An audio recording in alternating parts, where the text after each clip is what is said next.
Selamat pagi, Bapak, Ibu, Saudara-saudari terkasih. Puji Tuhan, kita masih diberikan kesempatan untuk berkumpul bersama-sama. Kita akan memasuki ibadah. Marilah kita hening sejenak, kita bersaat teduh untuk mempersiapkan kita mengikuti ibadah.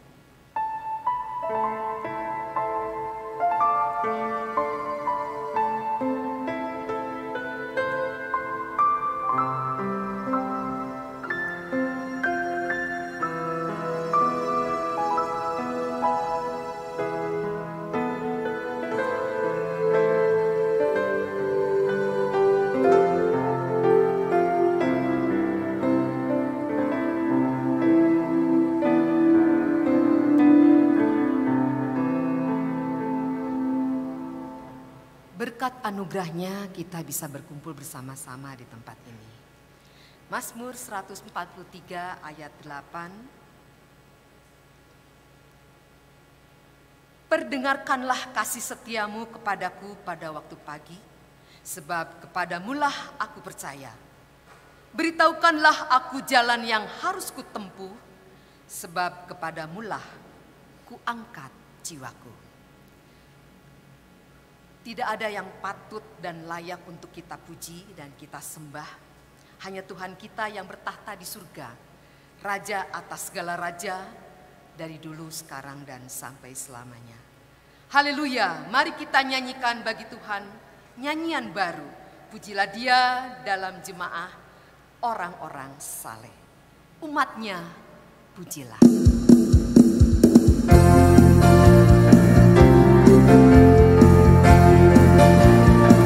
Bersukaria untuk menyembah Tuhan dan puji-Nya.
Yang dikasihi Tuhan, pertolongan kita dalam ibadah hari ini adalah dari Tuhan yang menjadikan langit dan bumi dan yang memelihara umatnya sampai selama-lamanya. Kiranya turun atas jemaat sekalian anugerah dari Allah Bapa kita, dari Tuhan kita Yesus Kristus, dan dalam persekutuan dengan Roh Kudus. Gloria Patri, hormat diberi.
Pengakuan dosa kita akan baca dari Yesaya 5 ayat 20.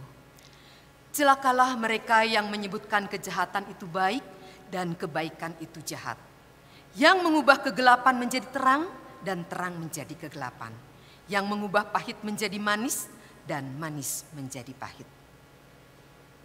Mari kita sama-sama introspeksi, merenungkan, serta mengungkapkan segala dosa-dosa di hadapan Tuhan dengan penuh penyesalan dan memohon ampunannya di muka Tuhan Yesus.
Mari jemaat sekalian kita berdoa kepada Tuhan. Tuhan, kami datang kepadamu mengucap syukur untuk karya Tuhan yang indah dalam kehidupan setiap kami.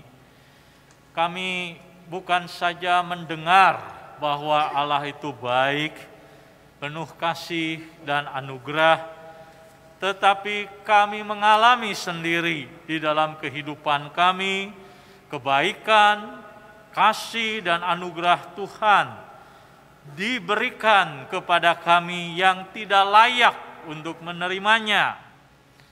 Kami sebelum bertemu dengan Tuhan secara pribadi, semua kami adalah pemberontak-pemberontak yang memusuhi Allah dalam hati kami, yang melayani hasrat dosa kami, berjalan di dalam jalan kebinasaan dan tanpa harapan. Tetapi karena kami menerima anugerah Tuhan, Tuhan berkenan melahirbarukan kami, maka satu kali kami kemudian dibawa kepada pertobatan, meninggalkan dosa untuk hidup bagi Tuhan. Dan kami boleh memiliki kehidupan yang baru, kehidupan yang penuh dengan harapan dan kekuatan. Kami boleh merasakan kehadiran Tuhan dalam kehidupan kami. Itulah yang membuat kami menjalani hari-hari kami, walaupun tidak mudah, penuh tantangan, kesulitan, tapi kami merasakan kekuatan demi kekuatan yang Tuhan berikan. Bahkan ketika kami jatuh dalam dosa, kami mengalami Tuhan tidak membiarkan kami tergeletak, tapi tangan Tuhan yang ajaib dengan cara Tuhan yang ajaib membangunkan kami kembali, membawa kami kembali, merestorasi kondisi kami. Maka kami selalu mengucap syukur kepada Tuhan setiap kali mengingat perbuatan-perbuatan Tuhan yang ajaib dalam kehidupan kami. Dan di awal ibadah ini ya Tuhan, kami diajak melalui puji-pujian yang kami naikkan untuk membawa dosa-dosa kami kepada Tuhan. Kami harus mengakui di hadapan Tuhan, masih kami jatuh di dalam dosa-dosa tertentu. Kami secara tidak sengaja terkadang jatuh di dalam pelanggaran-pelanggaran tertentu. Bahkan kami seringkali di dalam kelemahan kami tidak mentaati kehendak Tuhan yang kami tahu harus kami lakukan. Karena mentaati kehendak Tuhan seringkali berlawanan dengan keinginan hati kami. Dan terkadang kami, ego kami, keinginan-keinginan kami untuk diutamakan, keinginan-keinginan kami untuk dihargai, membuat kami tidak berhasil merendahkan diri untuk memilih jalan yang tidak menyenangkan kami, walaupun kami tahu itu kehendak Tuhan. Dan kami tahu bahwa dosa yang kami lakukan dapat menghalangi relasi kami dengan Tuhan, termasuk membuat ibadah kami tidak berkenan di hadapan Tuhan.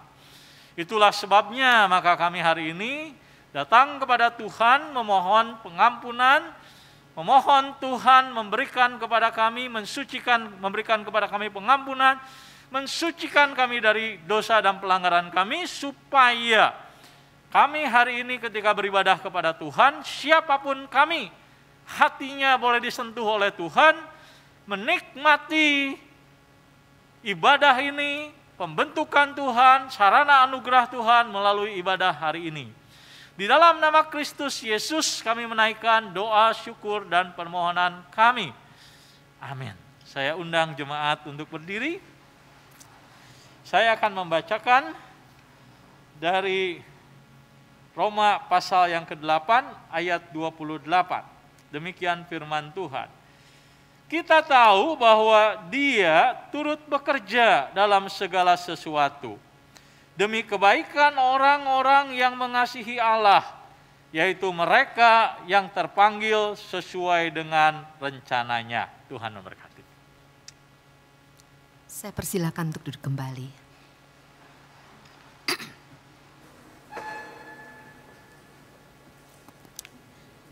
Sebagai ungkapan syukur atas semua kasih karunia dan anugerah yang telah Tuhan berikan, marilah kita menerima kemuliaan Tuhan dan marilah kita berseru-seru bahwa Tuhan kita adalah Allah yang baik.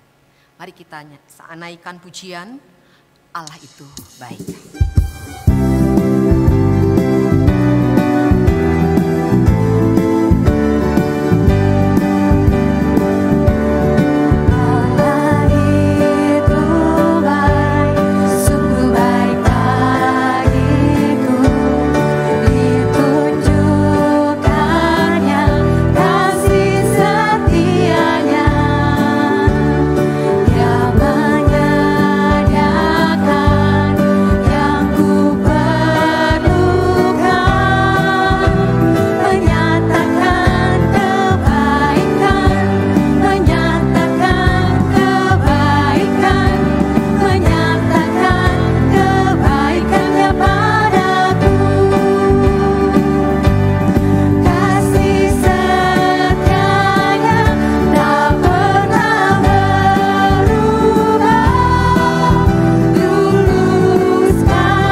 Bapak, Ibu, Saudara-saudara terkasih, puji Tuhan, pada kesempatan ini kita akan dilayani oleh Bapak Pendeta Chandra Gunawan. Kita akan mempersiapkan hati untuk mendengarkan firman Tuhan. Biarlah Tuhan berbicara dan kita bisa mengerti dan kita bisa melakukannya segala firman Tuhan yang disampaikan dalam kehidupan kita sehari-hari. Marilah kita serahkan hati kita dan kita sebagai umat-umat pilihan Tuhan yang telah dipilihnya dan telah diselamatkan. Kita bisa menjadi seperti ini karena kuasa dari salib Tuhan Yesus. Sebuah pujian kita naikkan, kuasa salib-Mu.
Tuhan. Bapa dalam kerajaan surga, kami percaya bahwa salib Kristus powerful, salib Kristus sangat berkuasa. Salib Kristus berkuasa untuk membawa kami kepada pertobatan, salib Kristus berkuasa untuk memanggil kami kepada kehidupan yang baru, bukan lagi sebagai hamba-hamba dosa, tapi sebagai hamba-hamba Allah. Dan hari ini kami berdoa supaya kiranya pemberitaan tentang salib Kristus kiranya boleh berbicara kepada kami, supaya kami mengerti bagaimana kami harus menjalani kehidupan kami di dalam mengikut Tuhan. Kami berdoa memohon supaya Engkau boleh memberikan kepada kami karunia, pengertian, pencerahan dari Roh Kudus ketika membaca firman-Mu dan merenungkannya. Di dalam nama Kristus Yesus kami menaikkan doa, syukur, dan permohonan kami. Amin. Jemaat sekalian, kita akan membuka Alkitab kita. Saya mengajak kita untuk membaca kitab surat 2 Korintus. Hari ini saya ingin mengajak kita merenungkan 2 Korintus pasal yang ke-6. 2 Korintus pasal yang ke-6. 2 Korintus pasal yang ke-6 ayat yang ke-4. Kita akan membaca 2 Korintus pasal yang ke-6 ayat ke-4 sampai dengan yang ke-10. Tetapi khotbah saya terutama hanya pada ayat yang ke-4 hari ini. 2 Korintus pasal yang ke-6 ayat yang ke-4. Demikian firman Tuhan. Sebaliknya, dalam segala hal kami menunjukkan bahwa kami adalah pelayan Allah. Istilah menunjukkan sebenarnya memiliki arti harafiah. Dalam segala hal kami dengan bangga memperlihatkan bahwa kami adalah pelayan Allah. Itu arti kalimat harafiahnya kurang lebih demikian. Yaitu dalam menahan dengan penuh kesabaran, dalam penderitaan, dalam kesesakan, dan kesukaran, dalam menanggung dera, dalam penjara, dan kerusuhan, dalam berjerih payah, dalam berjaga-jaga, dan berpuasa, dalam kemurnian hati, pengetahuan, kesabaran, dan kemurahan hati, dalam Roh Kudus, dan kasih yang tidak munafik, dalam pemberitaan kebenaran dan kekuasaan Allah, dengan menggunakan senjata-senjata keadilan untuk menyerang ataupun untuk membela, ketika dihormati dan ketika dihina, ketika diumpat atau ketika dipuji, ketika dianggap sebagai penipu namun dipercayai, sebagai orang yang tidak dikenal namun terkenal, sebagai orang yang nyaris mati, namun sungguh kami hidup. Sebagai orang yang dihajar, namun tidak mati. Sebagai orang yang berduka cita, namun senantiasa bersuka cita. Sebagai orang miskin, namun memperkaya banyak orang. Sebagai orang yang tak bermilik, sekalipun kami memiliki segala sesuatu. Demikianlah firman Tuhan. Hari ini topik firman Tuhan yang ingin saya sampaikan adalah mengenai melayani dengan hati, dalam kaitannya dengan peneguhan pengurus bidang dan subbidang, sekaligus juga di dalam pembelajaran kita selama 1 bulan terakhir ini mempelajari kitab 2 Korintus. Bapak, Ibu, dan saudara-saudari yang dikasihi Tuhan, kalau Anda diminta untuk memperkenalkan diri, kira-kira apa yang akan Anda perkenalkan dari diri Anda? Saya pernah 1 kali diundang di dalam sebuah pertemuan. Dalam pertemuan tersebut, di situ ada berbagai macam kelompok orang Kristen. Ada jemaat, ada akademisi, ada pemerintah, dan lain sebagainya. Nah, lalu tiap-tiap orang diminta memperkenalkan diri. Waktu itu saya mendengar satu demi satu orang yang hadir mulai memperkenalkan diri. Ada yang berkata, saya pendeta, doktor, gitu ya. Gelarnya doktor, berarti sudah S3. Ini, dari sini, pelayanan, sana sini dan seterusnya, banyak. Lalu ada lagi yang berkata, saya pejabat pemerintah ini, jabatannya ini dan seterusnya, memperkenalkan ini dan itu dengan segala kebanggaannya. Nah, giliran saya waktu itu bergumul, saya waktu itu berpikir apa yang harus saya perkenalkan. Apa saya mau ikut-ikutan yang lain menunjukkan kelebihan-kelebihan saya, bahwa jelek-jelek begini saya pernah kuliah di tempat yang ternama, itu yang mau saya katakan, atau apa yang mau saya lakukan, apa saya mau adu gengsi dengan yang lain. Waktu itu saya pikirkan, lebih baik cukup perkenalkan saya pendeta saja, daripada saya berbangga-bangga seperti yang lain. Toh ini bukan kontes juga, saya pikir. Nah, jemaat yang dikasihi Tuhan, kalau Anda pada posisi saya di dalam situasi yang sama, bertemu dengan berbagai macam orang, kira-kira kalau disuruh memperkenalkan, apa yang kita akan perkenalkan? Mungkin kita akan memperkenalkan posisi kita yang istimewa. Kalau kita barangkali seorang pejabat, kita akan berkata, saya adalah pejabat di tingkat ini, supaya orang tahu siapa saya. Atau mungkin kalau kita punya profesi yang dihormati oleh banyak orang, sebagai seorang dokter barangkali, sebagai seorang dosen barangkali, sebagai seorang wanita karir, atau sebagai apapun, kecenderungan kita adalah memperkenalkan diri kita berdasarkan apa yang kita rasa paling membanggakan. Itu yang kita akan perkenalkan. Ya, tapi sayangnya di dalam setiap acara-acara perkenalan, jarang sekali saya mendengar kalau ada orang memperkenalkan diri, saya si A, siapa? Anak Tuhan, gitu ya, jarang gitu ya. Yang dipamerkan adalah kelebihan-kelebihan lahiriahnya, termasuk saya dalam pertemuan-pertemuan yang saya perkenalkan jabatan saya, bukan status saya sebagai anak Tuhan. Nah, itu adalah realita, itu adalah hal yang mungkin normal, mungkin wajar, tapi kita mau belajar sesuatu dari Rasul Paulus, karena apa yang Rasul Paulus katakan di dalam 2 Korintus pasal yang ke-6 ayat yang ke-4, dibandingkan dengan apa yang tadi saya ceritakan, itu berbeda dan kita bisa lihat tidak lazim. Karena Rasul Paulus pada waktu menuliskan surat 2 Korintus, dia berhadapan dengan jemaat-jemaat Tuhan yang ragu, mempertanyakan mengenai keabsahan otoritas dari Paulus. Mereka bertanya, siapa kamu berani-berani ngeguruin kita? Kamu memang pernah memberitakan Injil di antara kita. Kalau membaca Kisah Para Rasul, kita akan tahu Paulus pernah memberitakan Injil di Korintus. Paulus hadir di sana, memberitakan Injil di sana selama kurang lebih 1 tahun lebih saya kira. Dia merintis jemaat di sana, tapi kemudian Paulus meninggalkan mereka setelah 1 tahun atau 1,5 tahun atau 2 tahun paling lama.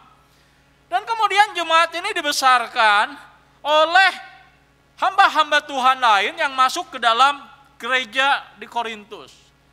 Di antara mereka ada orang yang namanya Apolos. Apolos ini kalau mau dibilang, ini adalah pengkhotbah dalam tanda petik tingkat dewa, gitu ya. Kenapa tingkat dewa? Karena orang ini terdidik dalam berbagai macam retorika, sangat jago ngomong. Ya, pasti kalau kita jemaat mendengar pengkhotbah yang ngomongnya bukan keras, ya. Kalau keras, ya tinggal mengencangkan suara seperti saya. Tapi jago di dalam retorika.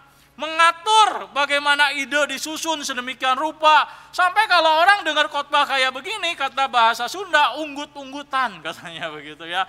Begini-begini, benar, kapan kami mau dengar khotbah yang seperti ini.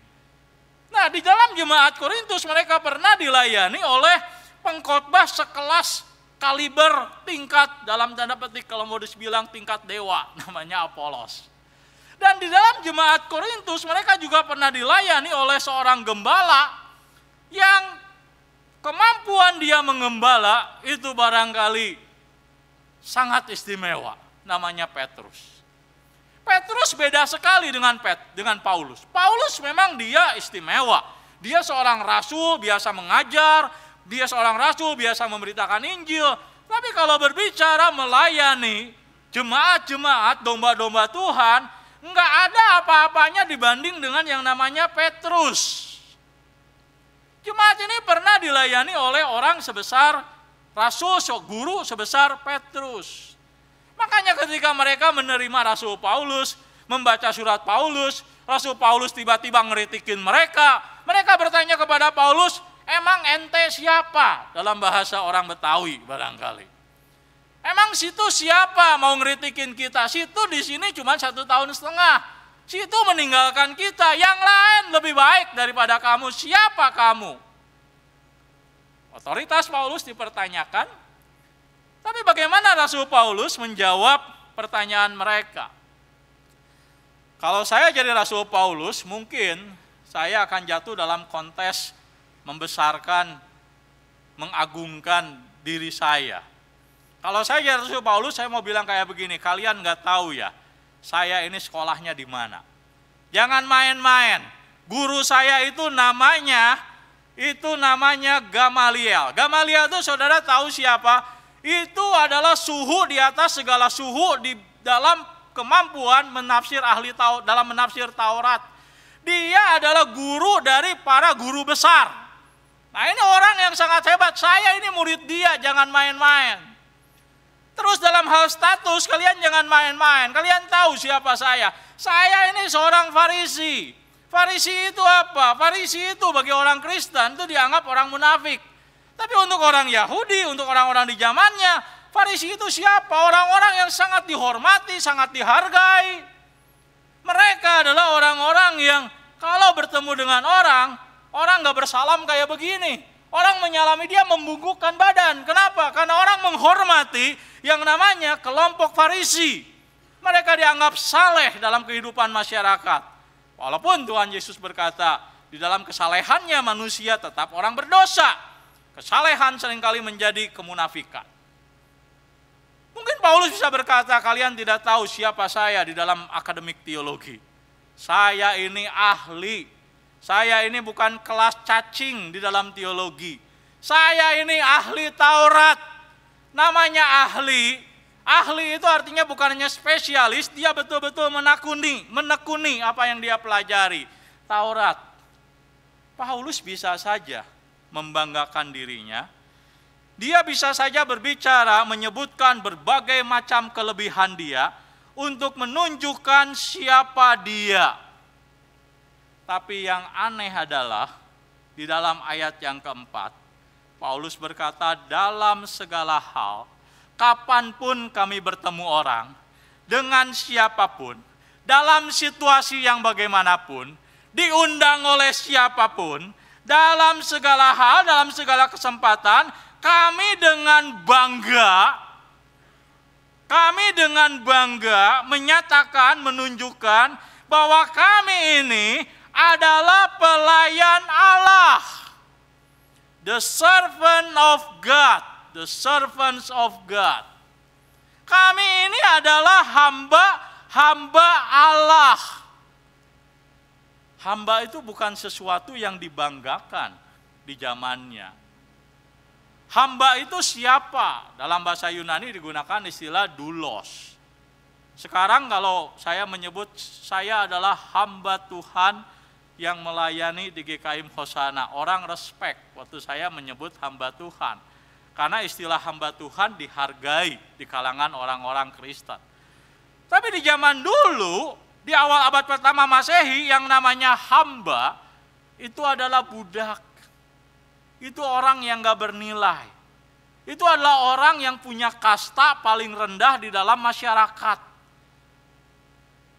Itu adalah orang yang tidak dipandang, itu adalah orang di bawah nilainya, bahkan seorang yang dianggap paling rendah sekalipun di zaman sekarang. Dan Paulus berkata, kami dengan bangga,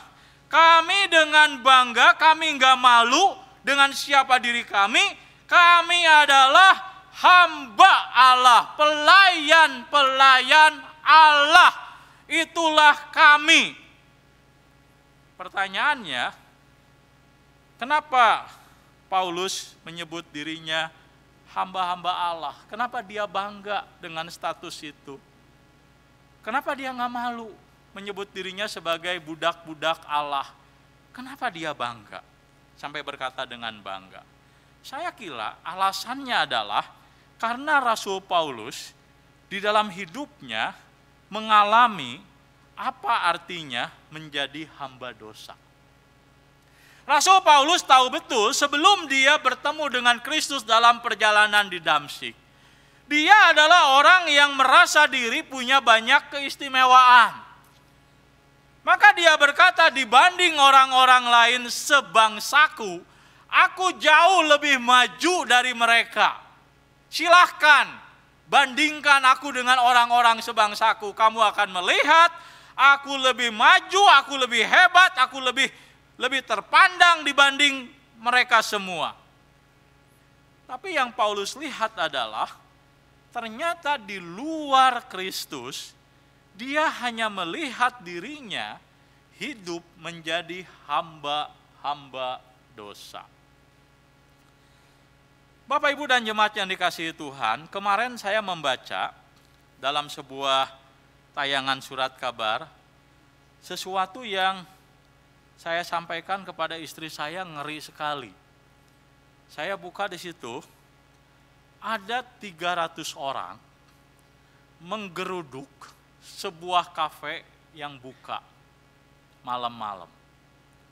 Di kafe itu ada 2 wanita, pekerjaannya memang pramusaji, tapi dia sedang nggak bertugas.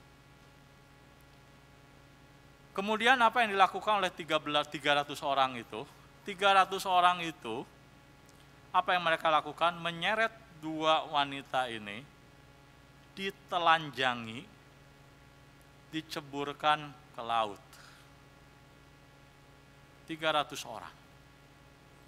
Kalau kita mendengar hal yang seperti ini, kita kan melihat betapa rusaknya hati manusia. Enggak punya belas kasihan. Kalau kita mau tegur orang, tegur saja. Apakah perlu kita melakukan sesuatu kepada orang yang kita tidak kenal, mempermalukan dia, melukai hati dia? Saya tidak bisa bayangkan trauma yang dirasakan 2 wanita ini ketika dia diperlakukan seperti itu. Bukan masalah sekedar diceburkan ke dalam laut, tetapi ketika ditelanjangi itu terasa dilecehkan, dipermalukan. Kenapa 300 orang bisa melakukan hal yang sedemikian jahat, menyakiti manusia? Itulah yang namanya dosa. Ketika dosa membelenggu kehidupan manusia, manusia menjadi rusak. Dan ketika dosa tidak diselesaikan, dosa seperti sel kanker yang sedikit demi sedikit akan merusak, menyebar ke seluruh organ tubuh kita. Saya kemarin bertemu dengan seorang jemaat yang mengalami sakit, bergulat, bergumul dengan sakitnya, bercerita seperti apa sebenarnya ketika orang mengalami yang namanya sakit kanker.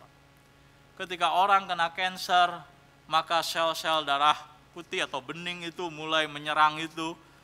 Kemudian sel-sel itu mulai tertular dengan kanker. Kemudian ketika sel darah getah bening itu mulai pindah ke organ yang lain.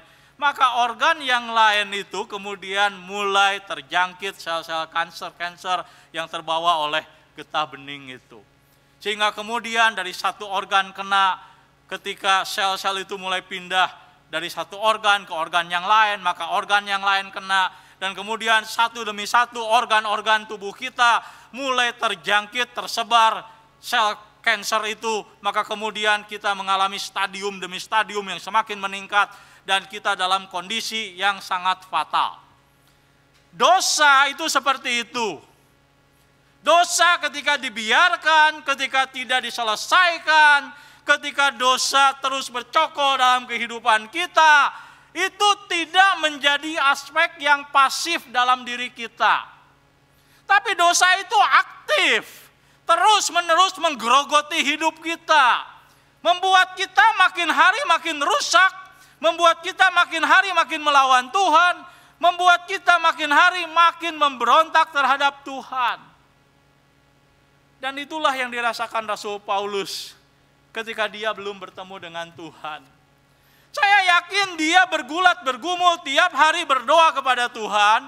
Saya mencari Tuhan, saya mentaati hukum Tuhan, saya berdoa kepada Tuhan, saya berusaha setiap hari untuk melayani Tuhan.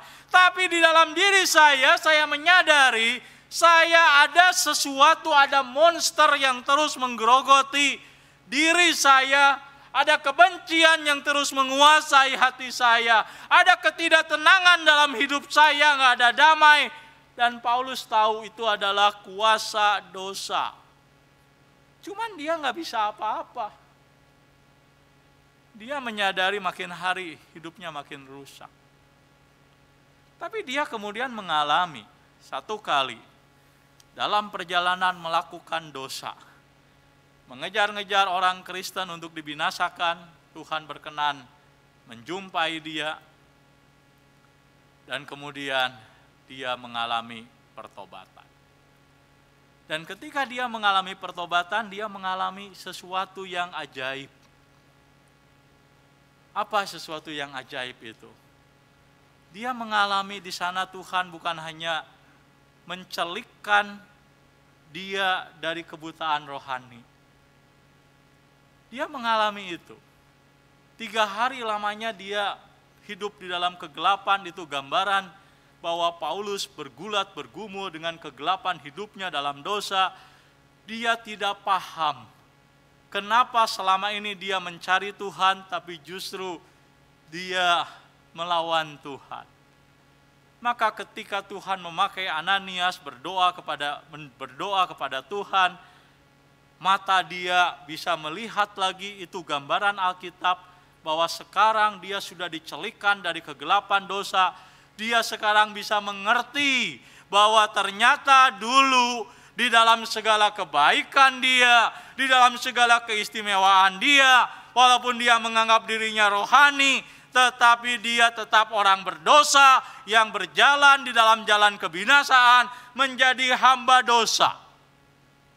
Dan ketika dia bertemu dengan Tuhan, dia mengerti bahwa Tuhan sekarang menyelamatkan dia. Tapi ada hal yang kedua yang dia sekarang pahami. Dia mengerti bahwa Tuhan juga rupanya memanggil dia. Karena dalam perjalanan ke Damsyik, Tuhan berbicara kepada Saulus bahwa Tuhan memanggil dia untuk memberitakan Injil kepada orang-orang yang Tuhan akan tunjukkan kepada dia.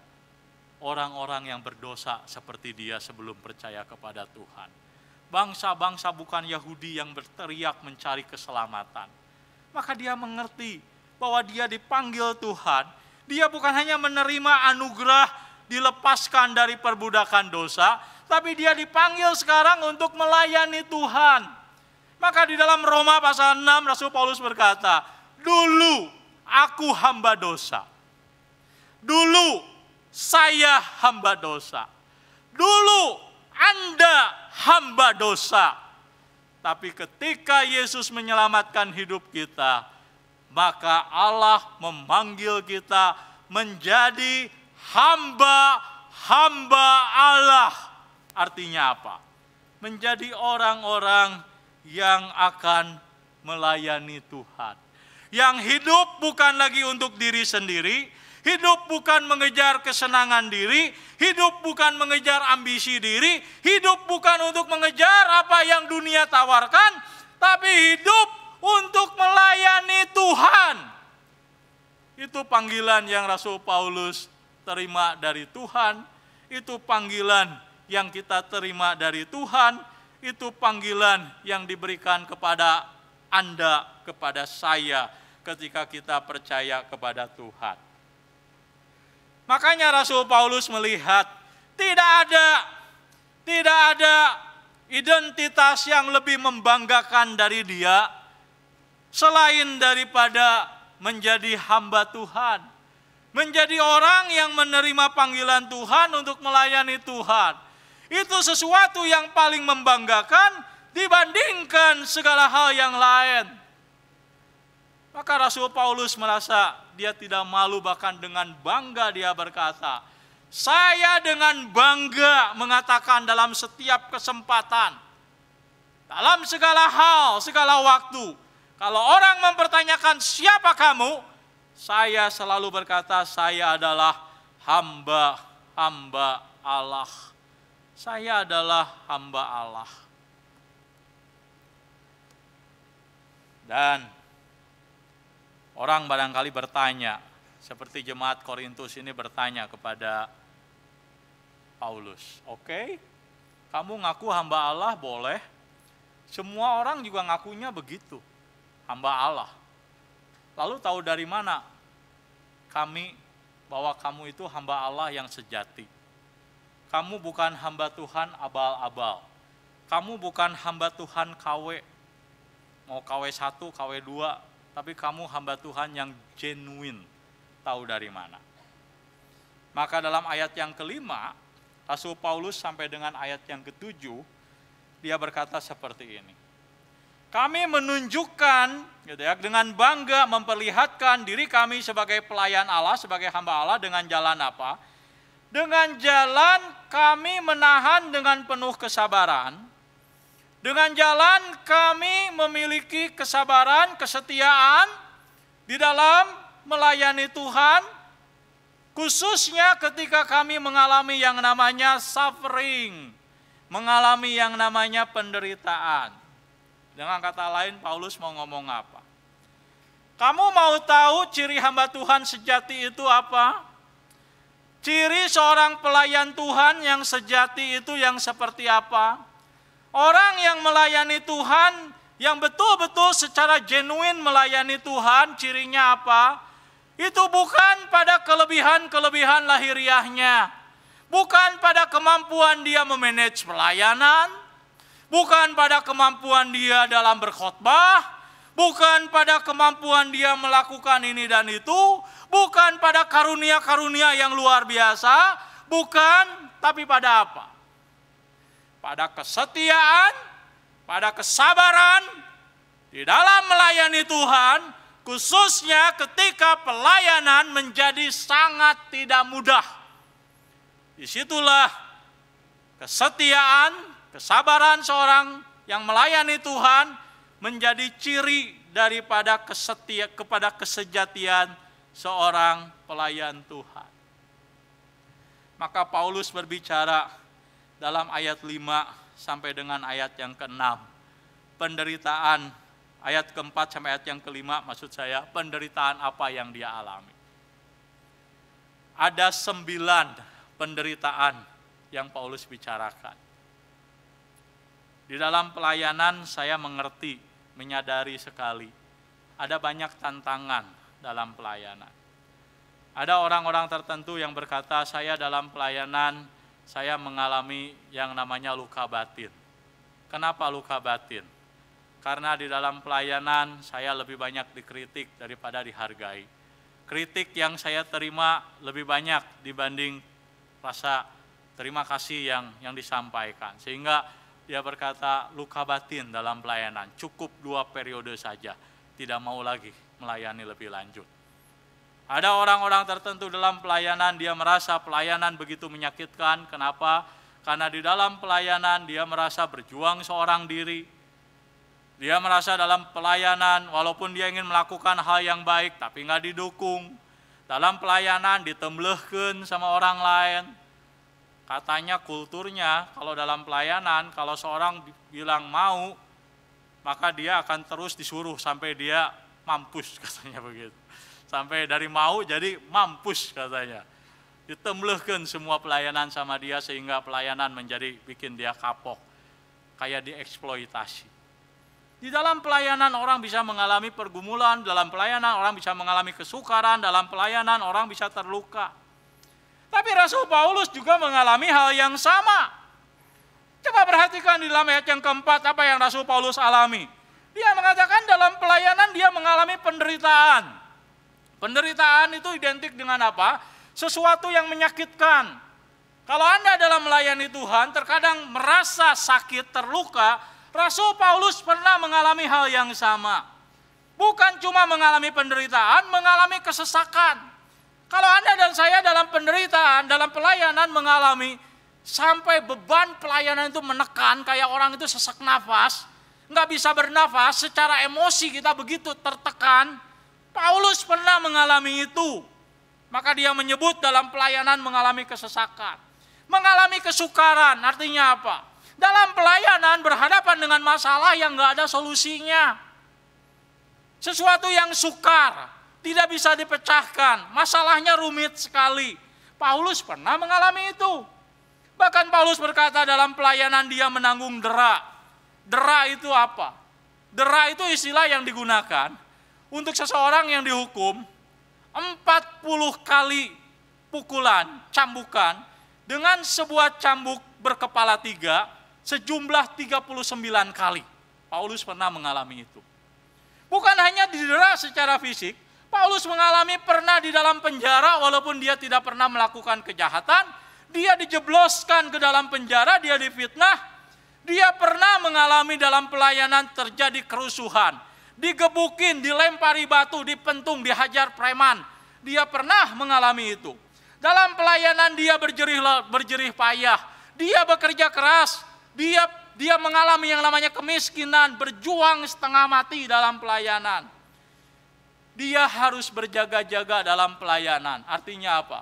Dia harus bekerja sampai malam, kurang tidur untuk pelayanan, berpuasa karena apa? Nggak punya uang untuk membeli makanan. Paulus pernah mengalami 9 jenis penderitaan yang menyakitkan hidupnya walaupun dia melayani Tuhan.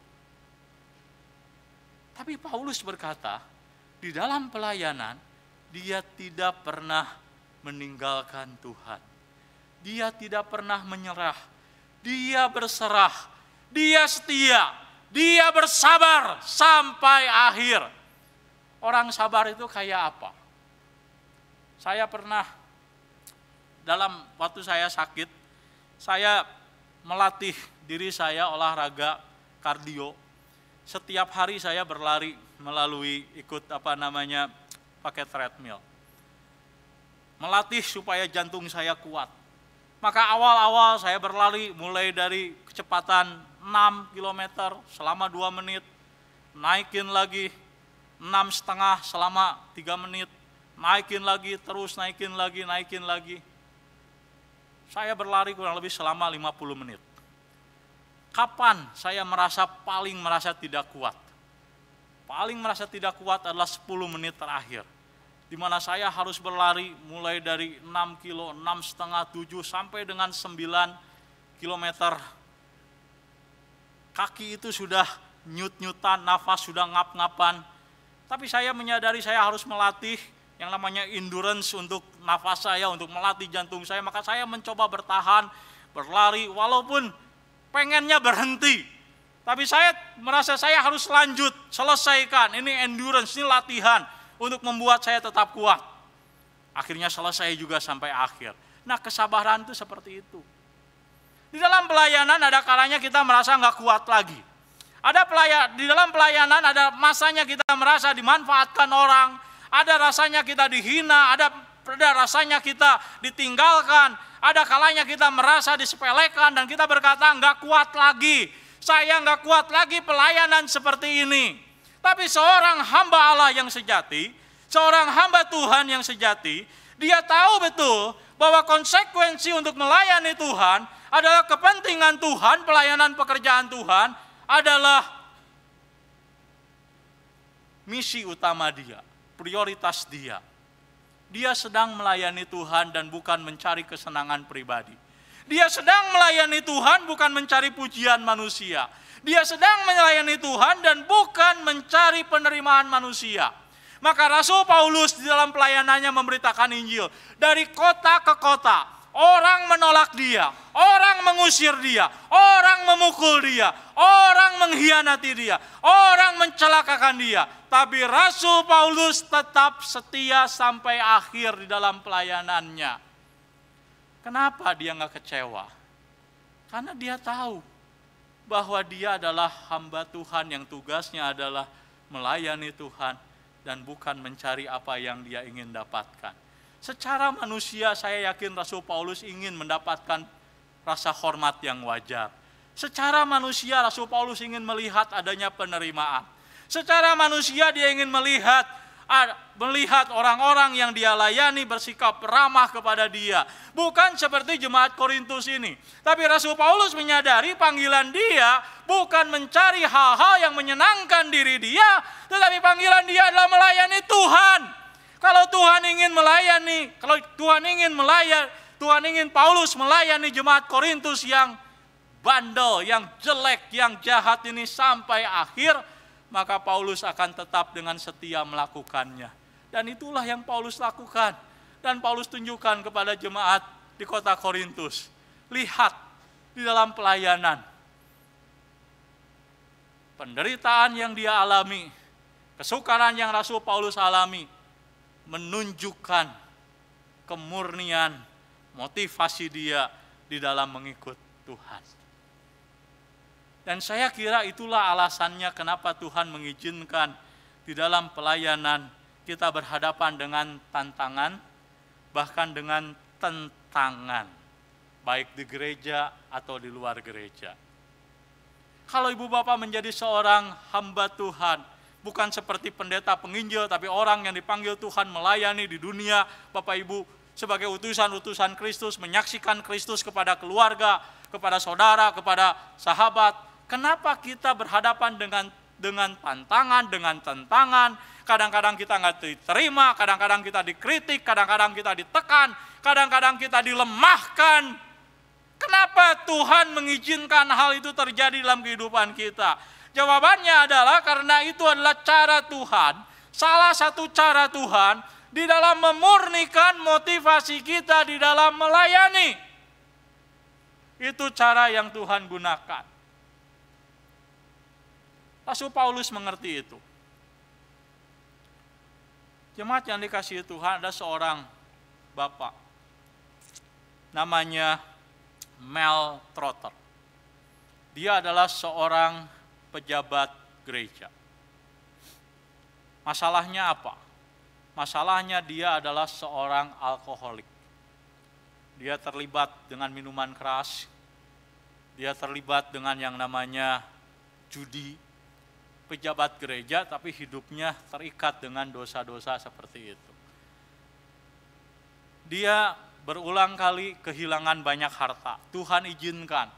Dari punya segala sesuatu, kehilangan banyak hartanya, nggak punya apa-apa. Bukan hanya itu, karena dia seorang alkoholik, terkadang Tuhan izinkan dalam hidupnya dia mengalami krisis dalam rumah tangganya. Hampir ditinggalkan oleh istrinya, nggak tahan dengan suaminya pulang dalam kondisi mabuk. Pulang dalam kondisi mabuk seperti itu. Tapi dia terus tidak mau berubah. Dia ingin berubah tapi terus lagi melakukan yang sama bertahun-tahun seperti itu. Satu kali Tuhan izinkan dia berkendara dengan keluarganya. Waktu dia berkendara dengan keluarga, dia minum alkohol. Level alkohol yang dia minum itu terlalu tinggi, membuat dia tidak bisa mengendalikan kendaraan. Sampai ketika di dalam perjalanan musim dingin, jalanan licin, oleh karena jalanan itu beres seperti itu, mengalami kecelakaan, anak dan istrinya meninggal di tempat, hanya dia yang selamat. Keluar dari rumah sakit, hidupnya hancur. Dia kembali kepada alkohol, terus minum minuman keras. Tapi alkohol yang dia minum tidak berhasil mengeluarkan dia dari penderitaan. Sampai akhirnya dia sudah nggak tahan.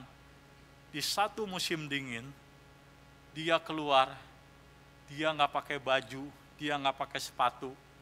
Dia keluar pergi ke hutan, dia ingin bunuh diri. Dia berjalan dalam keadaan telanjang dada, tidak pakai sepatu, dia berjalan, dia berharap dia ingin mati. Sampai dia kemudian berjalan, di situ ada sebuah pondok. Dalam sebuah pondok itu, dia dalam keadaan kedinginan, dia ingin mati, dia duduk di luar pondok itu. Dan ketika dia berada di luar pondok itu, rumah yang ada di dalam pondok itu sedang merayakan yang namanya Thanksgiving. mereka menyanyikan sebuah lagu berjudul Amazing Grace. Amazing Grace. Anugerah Allah yang begitu besar. Dulu saya seorang pendosa, tetapi menerima anugerah Allah. Dulu hidup dalam dosa, sekarang menerima anugerah Allah. Maka Bapak ini ketika dia hendak ingin mati saja, kemudian Tuhan sentuh hatinya, dia meneteskan air mata, dia menangis sejadi-jadinya, dan disitulah kemudian Tuhan mengubahkan hidup dia total. Keluarga di pondok itu membawa dia masuk, bertanya apa yang terjadi, dia menceritakan segala sesuatu yang dia alami, dan disitulah dia betul-betul menyerahkan hidup. Dan 40 tahun setelah peristiwa, dia betul-betul menyerahkan hidup kepada Tuhan. Dia tidak lagi menyentuh alkohol. Yang dia lakukan adalah menjadi seorang pelayan Tuhan yang setia, menjadi seorang majelis jemaat yang melayani Tuhan, khususnya orang-orang yang seperti dia dulu. Menjadi seorang pemabuk, menjadi orang yang terikat dengan minuman keras, mencari orang-orang yang di pinggir-pinggir jalan, sempoyongan, dibawa, dirawat, supaya mereka tahu ada berita yang bisa menolong mereka. Itu cara Tuhan. Cara Tuhan seperti itu. Pengalaman Merle Trotter sangat tragis. Dia mengalami penderitaan yang saya tidak bisa bayangkan. Tuhan mengizinkan dia mengalami kesukaran, penderitaan yang sedemikian menyakitkan. Sampai dia merasa bahwa dia tidak mau lagi hidup, saya mau mati saja. Tapi Tuhan menggunakan segala penderitaan yang dia alami justru untuk memurnikan hidupnya, membawa dia kepada pertobatan sejati, memakai dia menjadi seorang hamba Allah yang dipakai Tuhan menjangkau alkoholik, menjangkau orang-orang yang terikat dengan obat-obatan. Itulah sebabnya Bapak, Ibu, dan saudara-saudari yang dikasihi Tuhan. Kenapa Rasul Paulus di dalam pelayanan, di dalam kehidupan mengikut Tuhan, dia tidak kecewa, dia tidak marah, dia tidak menyerah ketika dia melayani Tuhan, tapi hidup begitu menyakitkan. Saya mengerti, memahami, ada orang-orang tertentu yang begitu kecewa kepada Tuhan, karena ketika mereka melayani Tuhan, mereka merasa tidak mendapatkan imbalan yang setimpal dengan apa yang mereka lakukan. Mereka berpikir kalau saya sudah melayani Tuhan sebagai pengurus bidang, sebagai pengurus subbidang, saya sudah melayani Tuhan sebagai diaken, saya melayani Tuhan sebagai penatua, saya melayani Tuhan sebagai penginjil, sebagai hamba Tuhan, sebagai misionaris, maka yang harus saya terima adalah hal-hal yang indah. Yang harus saya terima adalah berkat-berkat. Yang harus saya terima adalah kesehatan yang prima. Yang saya harus terima adalah jaminan ekonomi. Yang harus saya terima adalah anak-anak yang sehat. Kebanggaan-kebanggaan dunia yang harus saya terima. Tetapi ada kalanya orang yang melayani Tuhan dengan setia, malah yang dia dapatkan adalah seorang anak yang cacat. Orang yang melayani Tuhan dengan setia, yang dia dapatkan adalah sebuah penyakit kronis yang tidak bisa disembuhkan. Yang dia terima adalah tetesan air mata. Dulu waktu saya belum percaya kepada Tuhan, yang saya terima adalah kekuatan dari keluarga, dari famili. Yang saya terima adalah bantuan, sokongan. Ketika saya percaya Tuhan, saya dibuang oleh keluarga saya. Ketika saya percaya kepada Tuhan dan mengalami kejatuhan, ketika saya percaya kepada Tuhan dan mengalami masa-masa yang sulit, saya dilupakan oleh bahkan orang-orang Kristen, sesama orang percaya.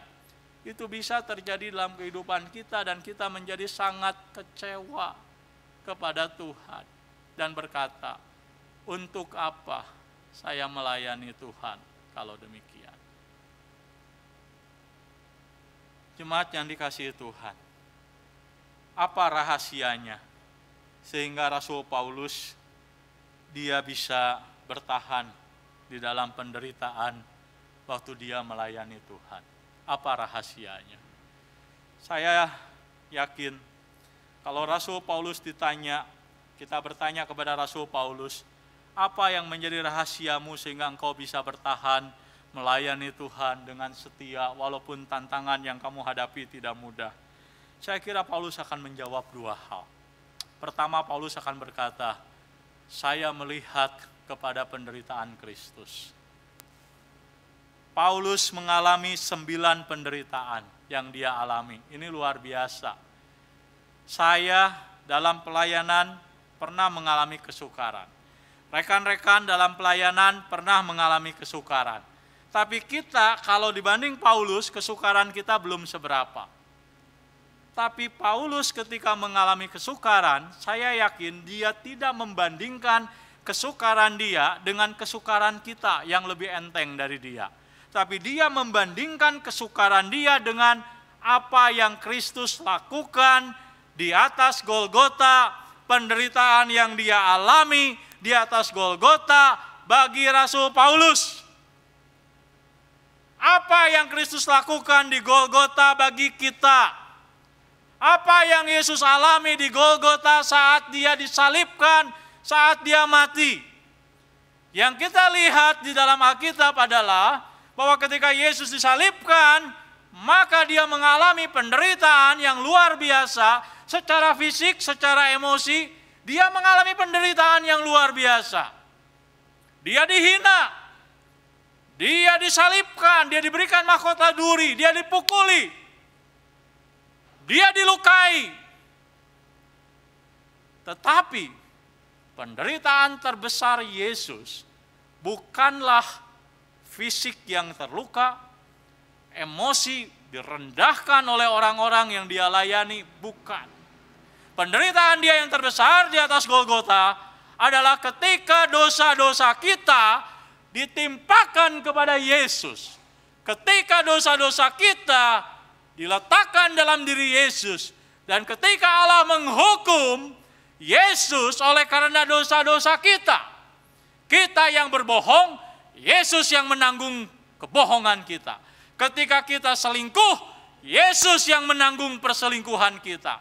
Ketika kita tidak setia, ketika kita melakukan dosa-dosa yang kita lakukan, dan ketika kita percaya kepada Yesus, dosa-dosa itu ditanggung oleh Yesus, maka ketika Allah melihat Yesus, Yesus disamakan dengan orang berdosa, dan Allah menghukum dia oleh karena keberdosaan kita. Dia mengalami yang namanya neraka untuk kita. Kekal, penderitaan kekal kita ditanggung oleh dia di atas Golgota. Maka enggak heran kenapa Yesus berteriak, Eloi, Eloi, lama sabachthani. Allahku, Allahku, mengapa engkau meninggalkan aku? Ketika orang berdosa, maka orang terpisah dengan Allah. Ketika Yesus, dia menanggung penghukuman dosa. Ketika Allah melihat Yesus, dia melihat diri kita yang berdosa. Ketika Yesus di atas Golgota, dia berdiri menggantikan kita sebagai orang yang harus menerima penghukuman dosa. Maka dia kemudian berteriak, Eloi, Eloi, lama sabachthani. Dalam penderitaannya dia menjerit oleh karena penghukuman dosa yang begitu dahsyat ditimpakan kepada dia. Maka ketika Rasul Paulus membandingkan penderitaan dia dengan penderitaan Kristus, itu mah tidak ada apa-apanya. Kalau kita membandingkan penderitaan kita dengan penderitaan Yesus, tidak sebanding. Kalau kita membandingkan kehilangan kita, oleh karena kita percaya kepada Yesus, kita kehilangan ini dan itu, dengan pengorbanan Yesus di atas kayu salib, itu tidak sebanding. Maka ketika Rasul Paulus membandingkan penderitaan dia dengan penderitaan Kristus, Paulus melihat apa yang dia lakukan. itu nggak ada apa-apanya dengan apa yang Kristus telah lakukan dalam hidup dia. Satu kali ada orang yang di dalam anugerah Tuhan memberikan kepada kami sesuatu yang pas ketika kami dalam pergulatan tertentu. Dia dipakai Tuhan melakukan kebaikan dan pas seperti yang kami butuhkan. Kami merasa sangat berhutang, kami merasa sangat bergumul. Kemudian orang tersebut satu kali meminta sesuatu kepada kami, sesuatu yang ringan, sesuatu yang tidak sebanding dengan apa yang dilakukan oleh orang tersebut. Apakah saya merasa apa yang saya berikan itu begitu beban, begitu besar? Ketika saya melihat apa yang dia lakukan, ini mah nggak apa-apa. Ini sesuatu yang tidak sebanding dengan apa yang orang tersebut berikan, lakukan dalam kehidupan saya. Harusnya ketika kita menyadari Allah telah memberikan hidupnya bagi kita, Dia memberikan dirinya bagi kita, nyawanya, Dia mengalami penderitaan, maka kalau kita dalam dunia ini mengikut Tuhan, melayani Tuhan, dalam pelayanan nanti berhadapan dengan kesukaran, kalau kita membandingkan dengan apa yang Kristus telah lakukan dalam kehidupan kita, kesukaran yang kita alami tidak ada artinya. Dan itu yang membuat kenapa Rasul Paulus tidak pernah mundur di dalam pelayanan pekerjaan Tuhan. Dan yang kedua, kenapa Rasul Paulus setia sampai akhir dalam pelayanan? Jawabannya ada pada ayat yang ke-8 sampai dengan ayat yang ke-10.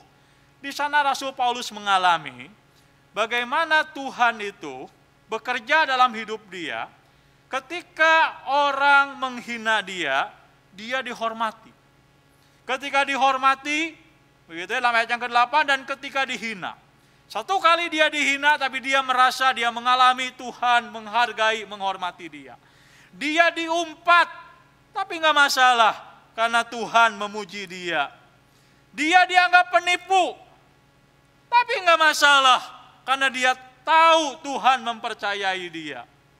Orang tidak mau mengenal dia, tapi dia tahu Tuhan mengenal dia. Dia nyaris mati, tapi Tuhan tidak pernah meninggalkan dia. Dia diberikan kekuatan untuk hidup. Dia dihajar, namun tidak pernah sampai mati. Tuhan senantiasa memberikan kekuatan. Dia berduka cita, namun senantiasa bersuka cita. Dia menjadi miskin, namun memperkaya banyak orang. Sebagai orang yang bermilik sekalipun kami memiliki, dia tidak memiliki segala sesuatu. Walaupun dalam dunia ini dia serba enggak punya. Rasul Paulus melihat di dalam segala kelemahan dia, penderitaan dia, tetap ada Allah yang melihat pelayanan dia. Itu cukup. Ketika dia dihina, dia tahu Tuhan menghargai. Ketika dia dicemooh, dia tahu Tuhan melihat apa yang dia lakukan. Itu cukup. Bahkan Rasul Paulus melihat di balik penderitaan yang dia alami, Tuhan bekerja. Maka walaupun dia dianiaya, tapi dia tetap dikuatkan oleh Tuhan. Ada tangan Tuhan yang bekerja dalam hidup dan pelayanan dia. Itulah yang membuat Rasul Paulus tetap kuat di dalam melayani Tuhan. Hal yang sama berlaku bagi ibu bapa dan saudara-saudari yang dikasihi Tuhan. Kita diutus Tuhan melayani Tuhan bukan hanya di gereja, tapi di dunia. Melayani Tuhan di keluarga, melayani Tuhan, memberitakan, menjadi saksi Tuhan dimanapun kita berada. Ada kalanya ketika kita menjadi anak-anak Tuhan yang setia kepada Tuhan, kita akan berhadapan dengan banyak tantangan, banyak tentangan. Tapi belajarlah dari apa yang Rasul Paulus ajarkan kepada kita. Apa yang kita alami, penderitaan yang kita alami, nggak sebanding dengan penderitaan Kristus. Kalau kita merasa hidup kita begitu pahit, lihat penderitaan Kristus yang dia rasakan, alami di Golgota. Kalau kita merasa hidup kita begitu menderita, lihat tangan Tuhan yang bekerja walaupun kita tidak bisa melihatnya secara fisik. Bertahun-tahun kita mengalami pergulatan, tapi bukankah Tuhan memeliharakan hidup kita? Maka sekarang pun ketika kita berhadapan dengan kesulitan dan tantangan dalam pelayanan, maka Tuhan pasti tetap akan menguatkan kita. Maka kepada rekan-rekan yang hari ini akan diteguhkan di dalam pelayanan, ingat, pelayanan adalah sebuah dedikasi hidup kita kepada Tuhan. Akan ada banyak tantangan, akan ada banyak halangan, ada banyak ketidakmudahan, mungkin kritik, mungkin cemooh, mungkin diabaikan, mungkin dilupakan. Tetapi ingat bahwa kita bukan melayani diri kita melayani Tuhan. Satu kali saudara lelah dalam pelayanan, satu kali saudara merasa begitu pelayanan begitu menekan, pelayanan begitu menyita energi, lihat kepada penderitaan Kristus. Apa yang telah Yesus lakukan dalam hidup Anda dan saya. Dan juga percayalah bahwa melalui kesukaran-kesukaran yang kita alami dalam pelayanan, Tuhan sedang memurnikan kehidupan kita. Tuhan tidak membiarkan kita melayani seorang diri, Tuhan akan memberikan kepada kita kekuatan dan penyertaan. Dan itulah yang akan membuat kita setia, sabar di dalam melayani Tuhan. Mari kita berdoa. Bapa dalam kerajaan surga, terima kasih hari ini kami telah diberikan oleh Tuhan kesempatan belajar dari kitab suci mengenai siapa kami, apa yang akan kami hadapi. Rasul Paulus melayani Tuhan dengan hati. Rasul Paulus melayani Tuhan tidak pernah dengan kecewa, marah walaupun dalam pelayanan. Rasul Paulus berhadapan dengan begitu banyak tantangan. Dan kami menyadari ya Tuhan, bahwa kekuatan di dalam pelayanan bukan datang dari diri kami. Kekuatan dalam pelayanan adalah dari Tuhan. Tuhan yang menguatkan dan menolong kami. Tapi kami juga menyadari bahwa di dalam pelayanan kami diizinkan Tuhan berhadapan dengan tantangan, masalah, bukan supaya kami menyerah, tapi supaya motivasi kami dalam melayani dimurnikan. Justru ketika kami tidak menyerah dalam pelayanan, kami belajar untuk melayani Kristus dan bukan melayani diri kami sendiri. Tuhan berkati jemaat Tuhan yang dipanggil Tuhan melayani Tuhan dimanapun mereka berada. Melayani di keluarga, melayani di pekerjaan, menjadi saksi Tuhan dimanapun mereka berada. Dan juga setiap jemaat Tuhan yang hari ini akan diteguhkan di dalam pelayanan, kuatkan mereka dalam pelayanan. Karena mereka adalah orang-orang yang bukan hanya menerima panggilan keselamatan, tapi panggilan pelayanan. Di dalam nama Kristus Yesus kami menaikkan doa syukur dan permohonan kami. Amin. Saya persilahkan untuk liturgos memimpin di dalam pengakuan iman.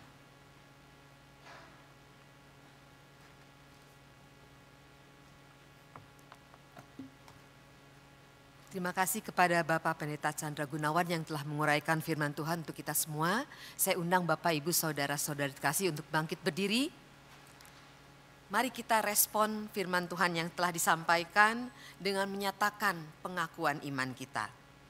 Marilah kita bersama-sama dengan gereja di segala abad dan di segala tempat kita mengaku demikian. Aku percaya kepada Allah, Bapa yang Maha Kuasa, Halik ke langit dan bumi. Dan kepada Yesus Kristus, anaknya yang tunggal Tuhan kita, yang dikandung dari Roh Kudus, lahir dari anak darah Maria, yang menderita sengsara di bawah pemerintahan Pontius Pilatus, disalibkan, mati dan dikuburkan, turun ke dalam kerajaan maut. Pada hari yang ketiga bangkit pula dari antara orang mati, naik ke surga, duduk di sebelah kanan Allah, Bapa yang Maha Kuasa. Dan dari sana ia akan datang untuk menghakimi orang yang hidup dan yang mati. Aku percaya kepada Roh Kudus, gereja yang kudus dan am, persekutuan orang kudus, pengampunan dosa, kebangkitan tubuh, dan hidup yang kekal. Amin. Saya persilahkan untuk duduk kembali dan saya persilahkan Bapak Pendeta Chandra Gunawan untuk memimpin acara berikutnya. Saya mengundang Pendeta Chai Supay untuk boleh maju ke depan. Jemaat yang dikasihi Tuhan, pertama-tama saya mengundang untuk Bapak Penatua Nur Salim Mingkai dan Ibu untuk boleh maju ke depan.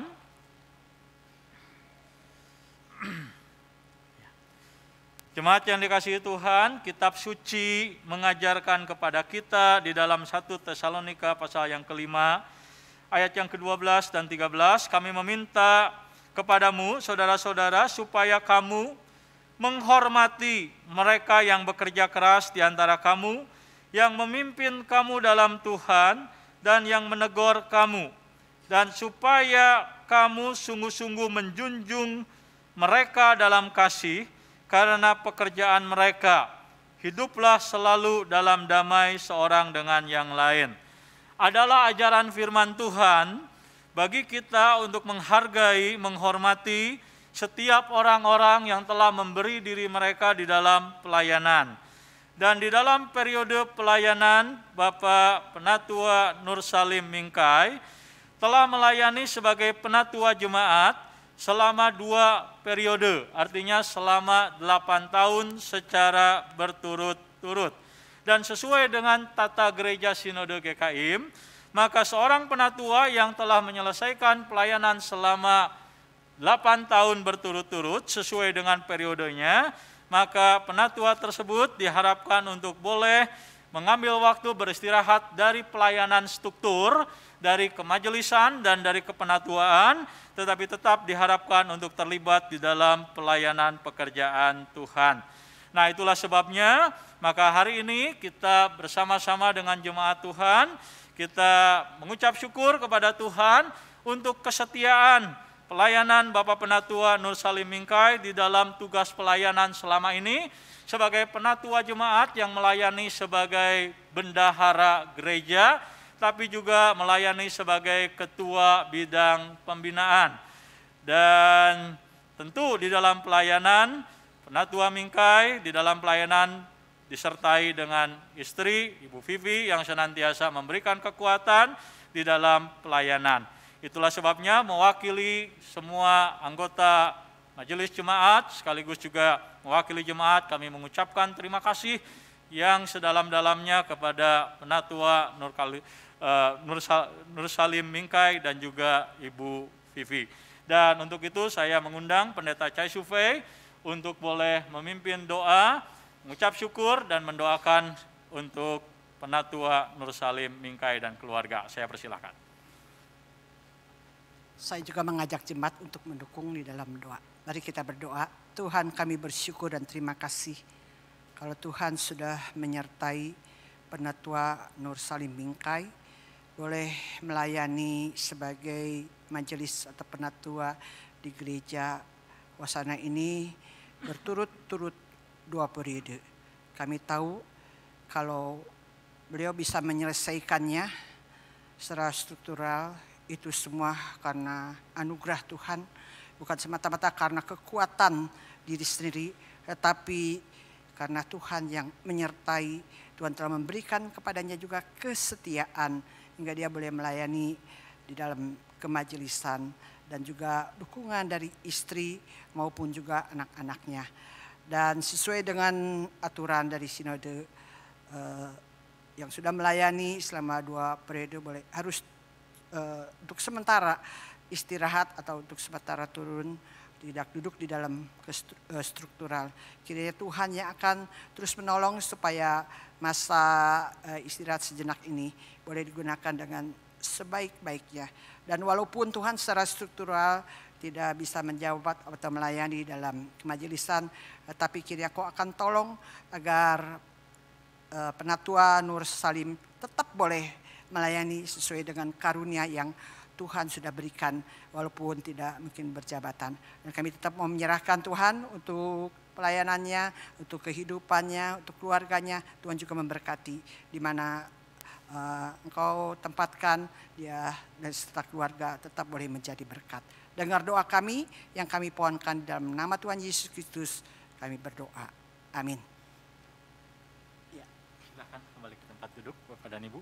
Dan sekarang saya mengundang untuk Ibu Ratih Wirawan dengan suami untuk boleh tampil ke muka, didampingi oleh suami.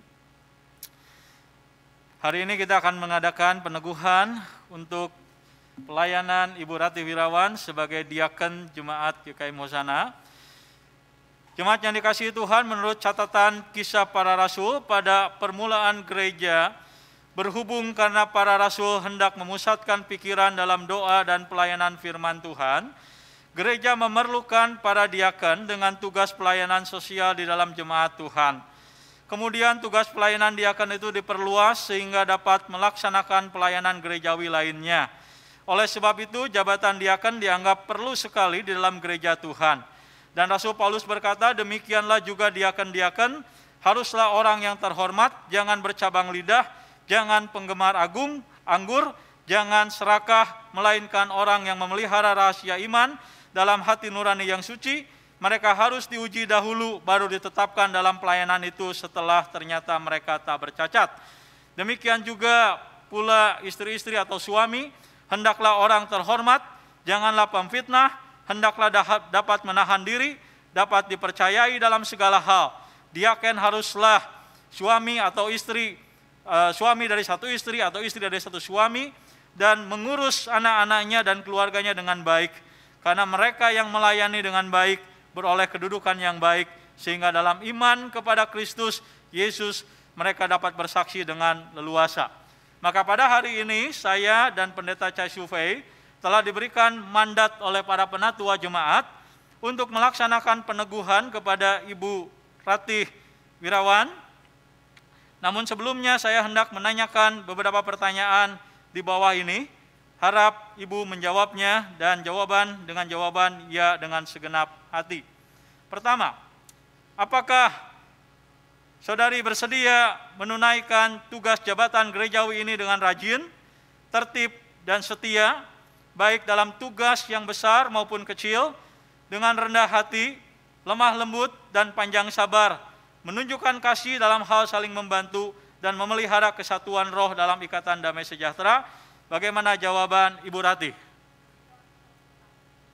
Pertanyaan kedua, apakah saudari mau menjadi teladan bagi orang-orang percaya sesuai dengan nasihat Rasul Paulus? Jadilah teladan bagi orang-orang percaya di dalam perkataanmu, dalam tingkah lakumu, dalam kasihmu, dalam kesetiaanmu, dan dalam kemurnianmu. Bagaimana jawaban Ibu Ratih? Ketiga, apakah saudari bersedia tunduk pada tata gereja GKIM, dan bila terdapat sesuatu yang perlu ditegur atau dikenakan disiplin gereja dalam iman, perbuatan yang tidak setia dengan ajaran firman Tuhan, apakah Ibu Ratih rela mau dan rela mematuhinya? Bagaimana jawaban Ibu? Pertanyaan yang keempat saya tanyakan kepada Bapak Septo, apakah Bapak bersedia mendukung pelayanan Ibu Ratih sebagai diaken Jemaat GKIM Hosana, memberikan dukungan dan kekuatan supaya melayani Tuhan dengan setia dan menjadi berkat bagi jemaat Tuhan? Bagaimana jawaban Bapak? Kalau begitu saya mengundang Ibu Ratih untuk berlutut, kita akan mendoakan. Bapak berdiri di samping, Ratih. Ya, teman-teman. Mari kita tumpangkan tangan. Dalam nama Allah, Bapa, Anak, dan Roh Kudus, kami meneguhkan Engkau ke dalam jabatan sebagai diaken. Kiranya dengan pertolongan Tuhan, Engkau dapat melaksanakan tugas dan tanggung jawab sebagai seorang pelayan yang dapat bekerja sama dengan hamba Tuhan dan rekan-rekan sekerja. Janganlah Engkau berbuat seolah-olah Engkau mau memerintah atas mereka yang dipercayakan kepadamu, tapi hendaklah Engkau menjadi teladan bagi kawanan domba Allah. Amin. Saya persilahkan Bapak dan Ibu berdiri dan kembali ke depan.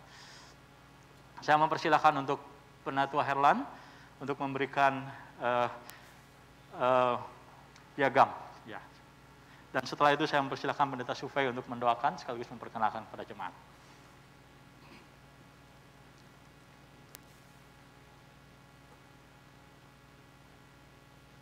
Mari kita berdoa. Sekali lagi saya juga mengundang jemaat untuk mendukungnya di dalam doa. Bapa di dalam surga, kami mengucap syukur dan berterima kasih. Bukan Tuhan menyelamatkan kami, tetapi Tuhan juga memanggil kami untuk menjadi hamba-hamba Allah, untuk menjadi pelayan-pelayan Allah. Seperti Tuhan, kami mau bersyukur kepadamu kalau pada siang hari ini Tuhan juga sudah memanggil Ibu Ratih secara khusus ambil bagian di dalam pelayanan kemajelisan GKIM Hosana periode 2023 sampai dengan 2025. Biarlah beliau juga tahu ini semua anugerah dari Tuhan semata-mata. Karena tidak banyak orang mungkin yang dipanggil, tetapi kalau saat ini Ibu Rati boleh merespon, itu juga karena sebagai tanda ucapan syukur kepada Tuhan. Dan kami tahu Tuhan, tadi firman Tuhan juga sudah memaparkan dengan jelas, ada banyak tantangan, ada banyak mungkin penderitaan, ada mungkin dera, caci maki dan sebagainya sebagai seorang pelayan. Tetapi biarlah dikala mengalami kelemahan, kelesuhan, keletihan di dalam pelayanan, kiranya Tuhan tolong agar Diaken Ratih boleh menengadah kepada Tuhan, boleh melihat kepada Tuhan yang terlebih dahulu Engkau datang untuk melayani kami, bahkan Engkau juga menderita Tuhan untuk kami semua. Dan ketika kami mengalami hal itu, secara khusus Ibu Ratih, biarlah dia juga boleh melihat bahwa penderitaan yang dialami tidak sebanding dengan Tuhan sendiri. Bahkan kami tahu dan yakin ketika Tuhan juga mempercayakan anak-anaknya untuk melayani, Tuhan tidak membiarkan begitu saja, tetapi Tuhan akan menopang, akan mendampingi, bahkan akan menguatkan. Itulah yang harus Ibu Ratih pegang. Dan kami juga mau berdoa untuk Pak Septo, untuk anak-anaknya. Kiranya Kau tolong supaya mereka juga boleh mendukung akan pelayanan daripada istri maupun daripada mamahnya. Kami serahkan Tuhan untuk Diaken Ratih Wirawan ini. Kau memberkati, boleh menjadi berkat dimanapun saja. Di dalam nama Tuhan Yesus kami berdoa dan mengucap syukur. Amin. Saya harap Ibu Ratih dan Pak Septo untuk ke depan, tampil ke depan, dan saya harap jemaat untuk bangkit berdiri, kita akan beri apresiasi. Ya, Tuhan memberkati, selamat melayani Ibu. Bapak silakan duduk kembali. Dan sekarang kita akan melakukan peneguhan untuk pengurus bidang dan subbidang. Saya akan membacakan hanya nama pembina, ketua, dan anggotanya, nanti silakan maju ke depan.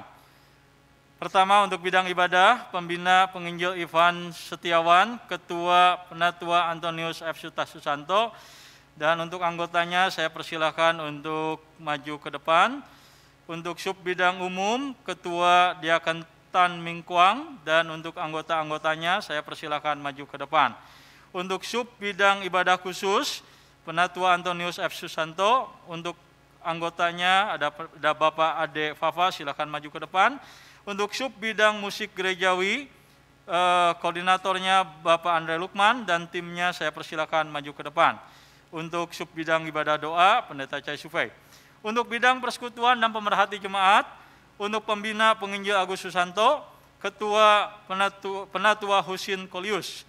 Untuk sub bidang kelompok kecil, pembina evangelis Agus Susanto, ketua Diaken Joniko, dan semua anggota-anggotanya silakan maju ke depan.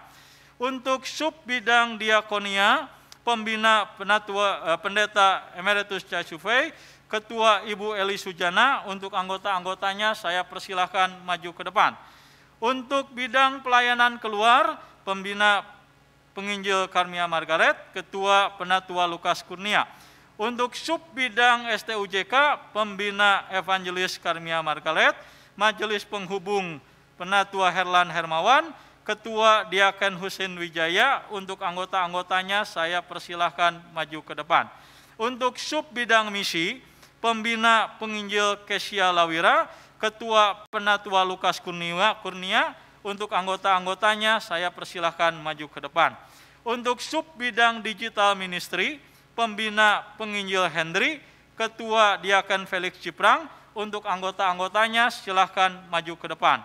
Untuk bidang penunjang pelayanan, ketua penatua Daniel Santoso, dan untuk anggota-anggotanya saya persilahkan maju ke depan.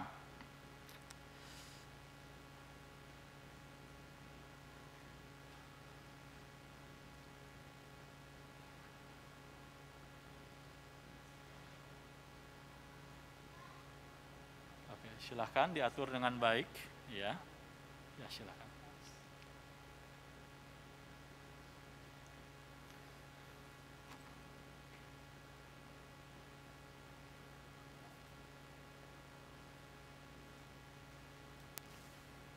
Bapak, Ibu, dan jemaat yang dikasihi Tuhan, sesuai dengan kebutuhan gereja, maka gereja dapat mengangkat orang-orang di antara anggota jemaat yang dianggap dapat melaksanakan tugas panggilan dalam jemaat sebagai pengurus komisi, bidang atau subbidang. Maka hari ini saya dan Pendeta Chai Sufei telah diberikan mandat dari majelis jemaat setempat untuk melaksanakan pelantikan kepada ibu bapak dan saudara-saudari sekalian. Namun sebelumnya saya hendak menanyakan beberapa pertanyaan di bawah ini. Harap ibu bapak dan saudara-saudari sekalian menjawabnya dengan jawaban ya dengan segenap hati. Pertama, apakah ibu bapak saudara-saudari sekalian bersedia melayani sesuai dengan karunia yang ada pada bapak ibu saudara-saudari sekalian dan taat kepada pimpinan gereja? Bagaimana jawaban bapak ibu dan saudara-saudari sekalian? Pertanyaan kedua, apakah saudara dan saudari bapak ibu sekalian mau menjadi teladan bagi orang-orang percaya sesuai dengan nasihat Rasul Paulus? Jadilah teladan bagi orang-orang percaya dalam perkataanmu, dalam tingkah lakumu, dalam kasihmu, dalam kesalehan, kesetiaanmu, dan dalam kemurnianmu. Bagaimana jawaban Bapak Ibu dan saudara-saudari sekalian? Pertanyaan ketiga, apakah Bapak Ibu dan saudara-saudari sekalian bersedia tunduk pada tata gereja GKIM, dan bila terdapat sesuatu yang perlu ditegur atau dikenakan disiplin gereja dalam iman dan perbuatan yang tidak sesuai dengan ajaran firman Tuhan, apakah Bapak Ibu dan saudara-saudari bersedia mematuhinya? Bagaimana jawaban Bapak Ibu dan saudara-saudari sekalian? Mari kita akan meneguhkan mereka.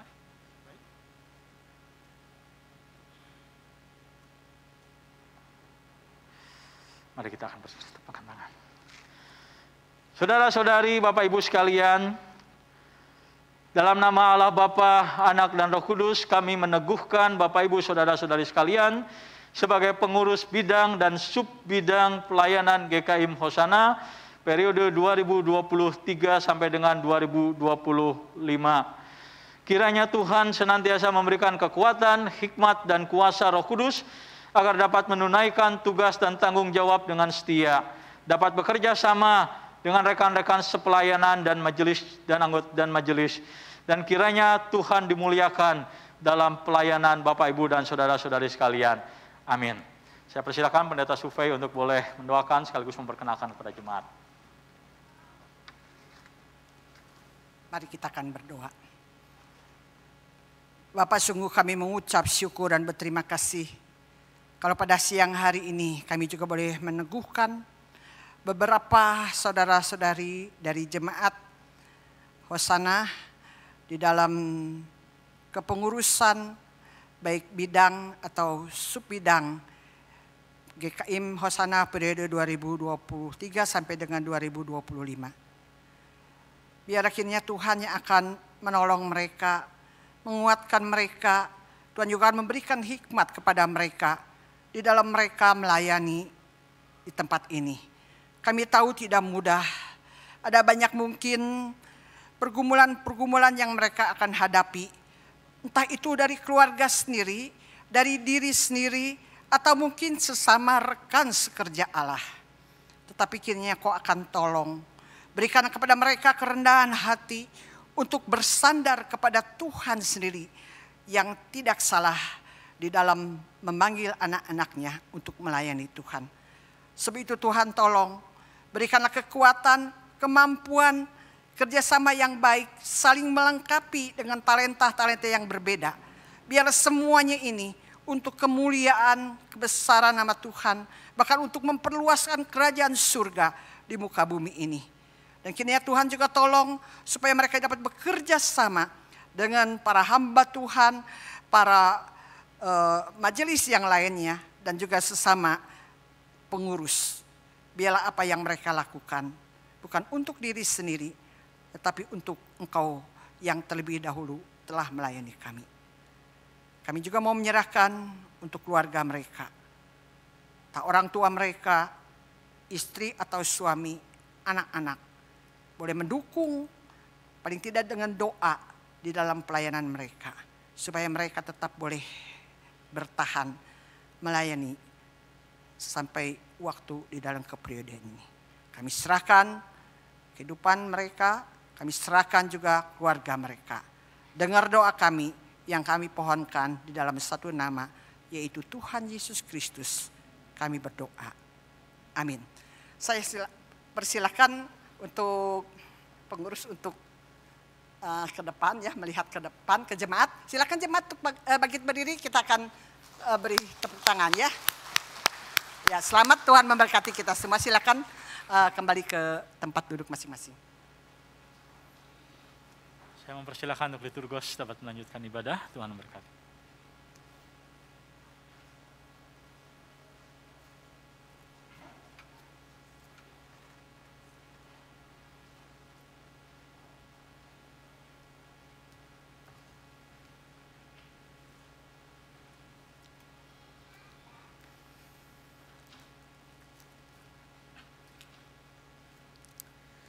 Oke, terima kasih kepada Pendeta Chai Sufei dan juga Pendeta Chandra Gunawan yang telah memberikan peneguhan terhadap para pengurus, dan kami ucapkan selamat bekerja kepada para pengurus komisi dan kepada jemaat sekalian. Mari kita dukung aktivitas dan kepemimpinan mereka sehingga segala sesuatu yang berkaitan dengan ibadah, berkaitan dengan aktivitas kerohanian dan juga aktivitas lainnya untuk memuliakan nama Tuhan dan untuk memperbesar kerajaan Tuhan bisa terselenggara dengan baik. Mohon dukungan doa dan juga dukungan secara penyertaan di dalam pelayanan. Bapak, Ibu, Saudara-saudari terkasih, sebagai ucapan syukur atas kasih dan pemeliharaan Tuhan dalam hidup kita serta berkat Tuhan yang tidak pernah putus selalu memenuhi kebutuhan kita sehari-hari, marilah kita memberikan persembahan yang terbaik bagi Tuhan. Kita akan masuk dalam persembahan.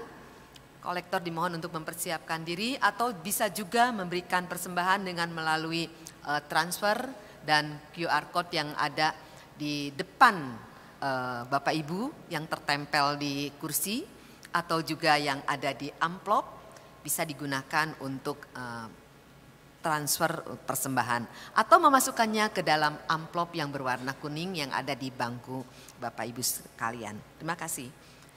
Kita akan memuji Tuhan kembali, sebuah pujian telah dipilihkan, bagi Yesus Tuhanku.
Kita akan masuk di dalam doa persembahan.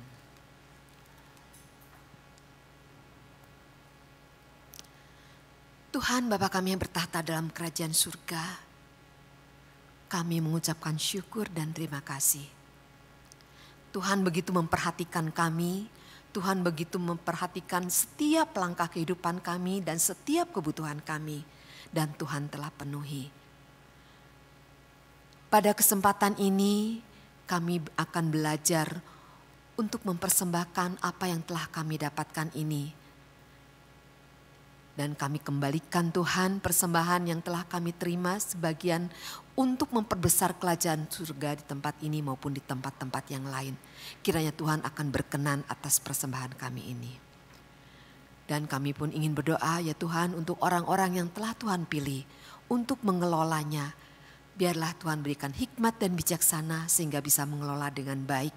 Semuanya untuk memperbesar, memperluas kerajaan Tuhan. Tuhan masih banyak saudara-saudari kami yang membutuhkan uluran tangan dari kami. Membutuhkan kasih karunia serta berkat dari Tuhan. Kiranya Tuhan akan melawat mereka. Tuhan akan memperhatikan mereka. Biarlah apa yang mereka butuhkan bisa terpenuhi. Bukan hanya berkat jasmani yang mereka akan dapatkan, tetapi berkat rohani ya Tuhan. Sehingga kekosongan hati mereka bisa Tuhan penuhi. Dan jika yang berkeras hati, biarlah Tuhan juga akan jamah mereka, lembutkanlah. Sehingga siap untuk mendengarkan apa yang Tuhan bisikan kepada mereka. Dan bersiap untuk menerima Tuhan sebagai juru selamat mereka. Seperti apa yang telah kami dapatkan dan apa yang telah kami rasakan, berkat Tuhan selalu mengalir, berkat Tuhan selalu memenuhi kebutuhan kami. Terima kasih ya Tuhan, kami serahkan semuanya hanya ke dalam tangan Tuhan. Kiranya Tuhan akan berkenan atas persembahan kami pada hari ini dan juga berkenan atas persembahan hidup kami. Pakailah kami untuk menjadi pelayan-pelayan Tuhan yang baik dan benar di mata Tuhan. Terima kasih Tuhan, kami serahkan doa yang tidak sempurna ini hanya ke dalam tangan-Mu saja. Tuhan kami Yesus Kristus yang menjadi juru selamat kami yang hidup. Amin. Kita akan masuk dalam doa syafaat. Pada kesempatan kini kita akan berdoa untuk libur panjang yang sebentar lagi akan kita masuki supaya arus mudik dan juga liburan masyarakat Indonesia dapat diatur dengan baik oleh pihak-pihak terkait. Dan kita juga berdoa supaya situasi pandemi atau endemi yang saat ini dapat tetap terkendali selama liburan pun dan pasca liburan pun akan tetap terkendali. Kita akan berdoa bersama-sama. Tuhan, kami pun ingin berdoa ya Tuhan untuk liburan panjang sebentar lagi yang akan kami masuki. Biarlah arus mudik dan juga nanti diakhiri dengan arus balik ya Tuhan. Serta liburan masyarakat yang akan memasuki masa yang begitu menyenangkan. Biarlah segala sesuatunya bisa diatur. Terutama untuk perjalanan ya Tuhan. Sehingga petugas-petugas yang berkaitan, petugas-petugas yang berwenang juga bisa menjalankan tugas dengan baik. Dan setiap masyarakat juga bisa diatur dengan baik. Sehingga kami bisa menikmati perjalanan dengan baik. Dan kami pun bisa menikmati liburan kami. Dan juga perjalanan mudik serta perjalanan balik nanti dengan baik pula. Tuhan, pada kesempatan ini juga kami ingin berdoa untuk situasi yang mungkin masih masuk dalam kategori pandemi atau mungkin sudah memasuki masa endemi, biarlah semuanya masih tetap dapat terkendali dengan baik. Dan biarlah baik selama liburan maupun pasca liburan nanti semuanya akan berjalan dengan baik dan terkendali dengan baik pula. Dan kami bisa menikmati liburan dan bisa menikmati aktivitas kami setelah pasca liburan tadi dengan baik pula. Dan biarlah kami bisa beraktivitas dengan penuh sukacita dan juga kami bisa menikmati liburan dan pasca liburan dengan penuh sukacita. Dan kami serahkan semua hanya ke dalam tangan-Mu saja. Doa kami yang tidak sempurna ini kami serahkan hanya ke dalam tangan-Mu Tuhan kami Yesus Kristus yang menjadi juru selamat kami yang hidup. Amin. Biarlah segala puji kita serahkan kepada Allah Bapa, Putra dan Roh Kudus yang menjadi sumber berkat bagi kita sekalian.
Jemaat yang dikasihi Tuhan, hiduplah bagi Tuhan dan jadilah saksi Tuhan dimanapun kita berada, dan layanilah Tuhan dengan setia.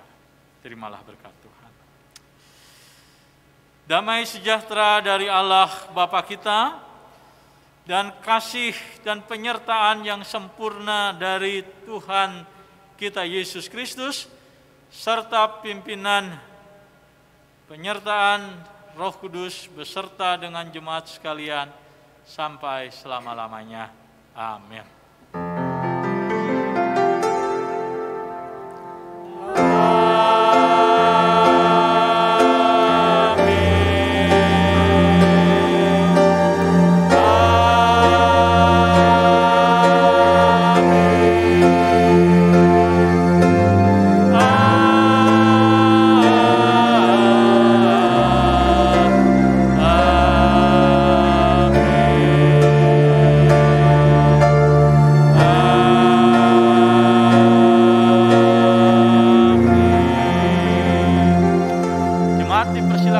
Silakan ambil waktu teduh.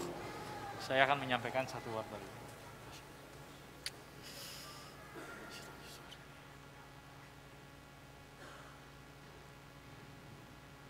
Amin.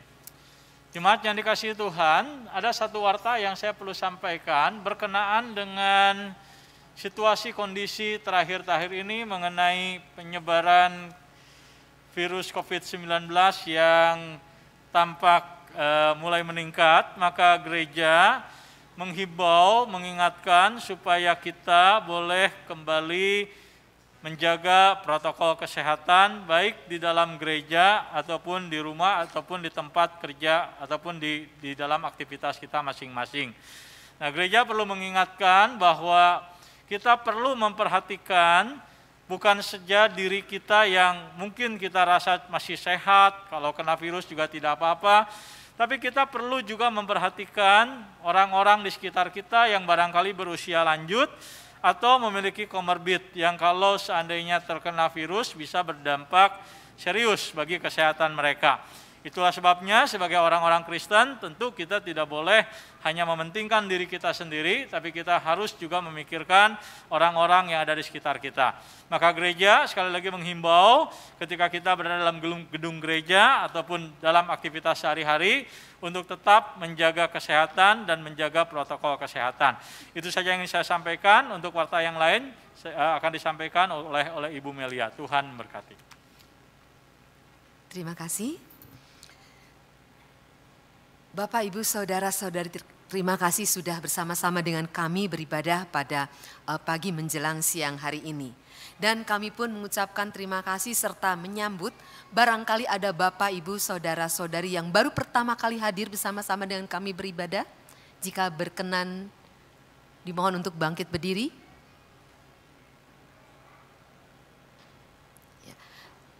Oke, mungkin masih ragu-ragu untuk berdiri. Namun percayalah kami dengan senang hati bisa bersama-sama beribadah dengan Anda. Dan jika belum mempunyai tempat ibadah yang tetap, kami mengundang untuk bisa bersama-sama beribadah dengan kami di tempat ini minggu depan dan selanjutnya. Tuhan memberkati. Ada beberapa warta gereja yang ingin kami sampaikan. Di antaranya adalah yang pertama mengenai sekolah teologia untuk jemaat Kristen. Pada hari Rabu dan Kamis tanggal 19 dan 20 April 2023 akan kembali diadakan STUJK PIK 1 dan PIK 2. Terutama untuk PIK 2 dengan tema Gereja Misi, Pemuridan dan Penginjilan dan diselenggarakan pada pukul 19 via platform Zoom oleh Pendeta Yuso Adinarta. Kemudian kami mengundang seluruh jemaat khususnya pengurus subbidang kelompok kecil, pengurus subbidang misi dan para fasilitator KK untuk bisa mengikutinya. Yang kedua mengenai pendaftaran baptisan anak. Bagi Bapak Ibu yang ingin membaptiskan anak pada tanggal 28 Mei 2023 dapat mendaftarkan diri ke Tata Usaha GKIM Hosana dengan persyaratan salah satu orang tua merupakan jemaat GKIM Hosana. Kemudian kedua orang tua harus mengikuti bina baptis anak yang akan dilakukan pada hari Kamis tanggal 27 April 2023 secara onsite di gereja. Demikian yang bisa disampaikan. Berita jemaat yang lainnya bisa disimak pada website yang telah disiapkan. Terima kasih, kita akan kembali bersama-sama berkumpul beribadah minggu depan dan selanjutnya. Selamat siang, Tuhan memberkati kita sekalian.